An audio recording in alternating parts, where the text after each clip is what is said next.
டெல்லி மக்கள் எப்பயுமே வித்தியாசமானவங்க. இதுக்கு முன்னாடி நடந்த சட்டசபை தேர்தலில் ஆம் ஆத்மி கட்சி என்னன்னா 2015 2020ஆம் ஆண்டு வெற்றி பெற செய்தாங்க. நாடாளுமன்ற தேர்தலில் பாரதிய ஜனதா 2014 2019 2020 3 நாடாளுமன்ற தேர்தலையும் பாஜகவுக்கு வெற்றி வாய்ப்பை கொடுத்திருந்தாங்க. நடந்த சட்டசபை தேர்தலில் 3 கட்சியுமே தனியா போட்டிட்டன. பாரதிய ஜனதா, ஆம் ஆத்மி, காங்கிரஸ். சோ இந்த ரிசல்ட் பாரதிய ஜனதாவுக்கு 27 ஆண்டுகளுக்கு பிறகு ஒரு நல்ல வெற்றி வாய்ப்பை தந்திருக்குன்னு தான் சொல்லணும்.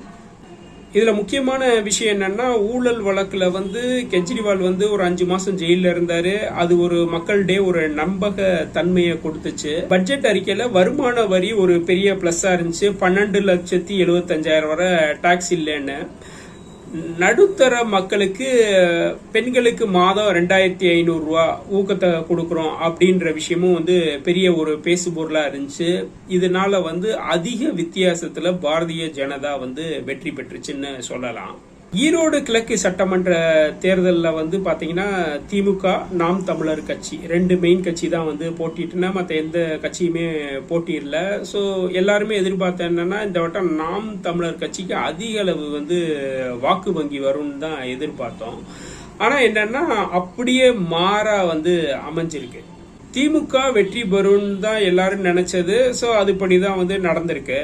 ஆனா நாம் தமிழர் கட்சியோட வாக்கு வங்கி மிகுந்த அடி வாங்கியிருக்கு. டெபாசிட் கூட தேரல.